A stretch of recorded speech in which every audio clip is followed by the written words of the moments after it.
Option number 3. She had her boyfriend arrange a mock home invasion where 3 of his acquaintances would enter the Pan household and stage a robbery gone wrong. The 2 instructions were to first ransack the home and then murder the parents. The planned date was Monday the 8th of November, with the scheduled time being roughly 11 p.m. Jennifer would unlock the front door, and 3 figures were caught on a neighbor's surveillance camera entering the home at 11:05. They were then seen running out just under 18 minutes later. It was at that exact time 911 received a call from the same household. Where are you, ma'am?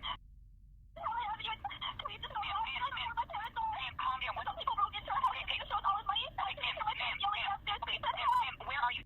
What? Avenue. Avenue Road. Yes. You spell the name for me, please? Dad? Ma'am. Hello. Hello. Yes. Ma'am, I need to know your address. Avenue Road. Can you please spell?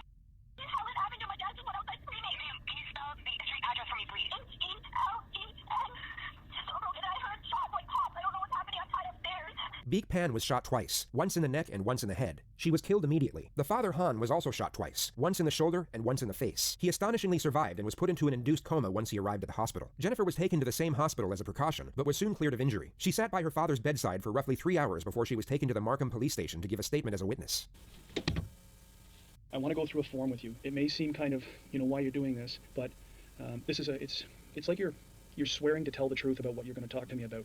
And it's also going to explain to you the penalties for not telling the truth. I don't expect you not to help me, but for a homicide investigation, anyone who's very close to the investigation, we do this with. Okay? So this isn't suspecting that you're not going to tell the truth. This is more of a feature that you understand the importance of telling the complete truth. Jennifer is not a suspect at this moment. She is only giving a voluntary statement under oath. She has not read her right to silence, but instead informed of her rights as a witness. She is basically told that fabricating evidence with the intent to mislead is an offense. After reading the notification off paper, the detective gives Jennifer a more human explanation of the instruction. What I've just explained to you is you're here voluntarily to help us.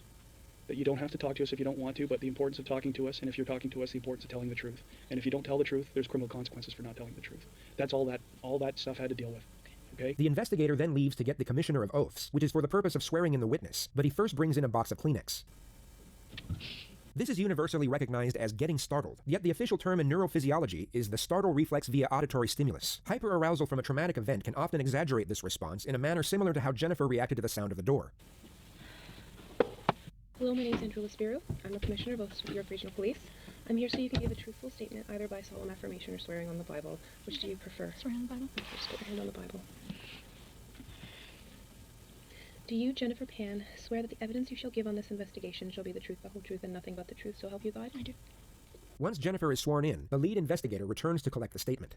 Now I want you to sort of take yourself back to earlier on today, yesterday, meaning the 8th of November, and tell me about your day. Okay, start at any point in time, wherever you feel comfortable, and then we're gonna move forward. Okay? Yesterday, probably around 9 o'clock in the morning, 9:30. My mother, she woke me up and she told me that she was going to visit my grandfather. Throughout the day, Jennifer explains that she practiced piano, studied piano history, talked on the phone with her friends, and had dinner with her parents. Her mother left for line dancing at 8 p.m. and returned home at about 9:30, at which time Jennifer was alone in her room watching TV, ready to go to sleep. And then suddenly I just heard my mom calling for my dad to come down, and that's when I lowered the volume on my TV, and I could hear the voices weren't any voices I was very familiar with. And so I was scared and I couldn't move. I just sat in my room for a while, and then I thought I heard them all leave the top floor, and I peered out of my bedroom door, and a guy was there, and he came at me and had string in his hands and tied my arms back and said, "I have a gun behind your back. Do what I say. If you do what I say, then no one will get hurt. Where is the money? Show me where your money is." My mom kept trying to get up, and they kept telling her, "Sit down." And so I didn't want her to get hurt, so I told her, "Mom, sit down." They were trying to find her wallet, but her English isn't good, so she kept saying purse. They kept pushing her down onto the chair. Okay. Take your time. Take your time. All this is very important, so take your time. Jennifer's nonverbal communication up to this point has made sense, and the reflection of her mother's last moments seems to push her over the edge. It could be assumed the detective still considers Jennifer a victim at this moment, but in the next moment, he will start becoming suspicious. They kept all the lights off on the main floor. The only time there was light was when they opened the fridge door to see if they could find where my mom's purse was.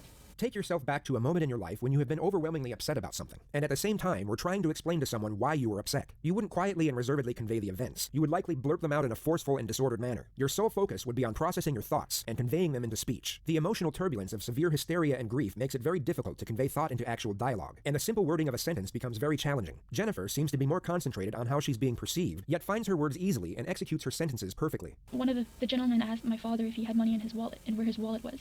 So they took me, because I was next to the stairwell, they took me up the stairs to show them where my father's wallet was, but I didn't know. They had turned the room upside down. I didn't know where his pants were at that time. The intruders retrieve $1,100 from the master bedroom and then tie Jennifer to the upstairs banister. Next thing I know, I think I heard my parents going down the stairs, and my mom was asking them for me to come with them. They wouldn't let me come with them. And after they said, the last thing I heard them say was, you lied to us, you lied to us. And then I heard 2 pops. My mom screamed. I yelled out for her. And a couple more pops. Take your time. Take your time. And I think I heard my mom say or moan or something, and then they did one more before they left, and then one of the guys said, we have to go now, it's been too long. And then they ran out the door, and I think once they were out the door, I heard my dad go up the stairs, and at that point... Jennifer has clearly gotten her story straight beforehand, yet in the next moment appears to realize how unusual it is that she was able to make a phone call when her hands were tied behind her back to a banister. She hesitates, stutters, and even looks to the detective for approval twice before she quickly moves on. I had my phone on me, behind me, that I had hidden there that they didn't know about. So, I had my phone on me, behind me, that I had hidden there that they didn't know about. So when I thought that they had heard them all leave and my dad ran up the stairs, I whipped up the phone and I called 911. But I still hadn't heard anything from my mom, and all I could hear was my dad running on the street, just moaning and making sounds. The detective then breaks the event down into components and has Jennifer go through each moment in more detail, the first of which is the appearance of the intruders. Jennifer now describes the one who appeared to be in charge. The only thing I can remember was him was he had dreadlocks. He had dreadlocks. So can you describe his race to me? He was black. Was his head covered? Was his face covered? Do you remember anything about that? Just that his dreadlocks were kind of flopping all over the place. I couldn't really see his face, and they kept the lights dark as much as possible. Did he have a gun? Yes. Did you see the gun? I only saw the top part of the gun. What did it look like? Kind of, it was black. Yeah. Do you know where the other guys involved in this are? I know one stayed with my parents downstairs. Okay. The other one, I'm not, at that point in time, I was more focused on him, like he was seeing me and he was coming after me. So you're saying there's 3 for sure? Yes. That's all, you saw a total of 3 at one time, you saw 3 people together? Yes, when I went downstairs, I saw 3 shadows. She details the appearances of the other 2 assailants, whom she asserts were also black males. The detective then brings her back to the one in charge. Now the first guy who spoke to you, did he have any accent? None that I could make out. Was it clear English? English. Unbroken? Unbroken. No accent? From the terms he used, I didn't get to pick up an accent, no. He used short phrases. He sounded Canadian?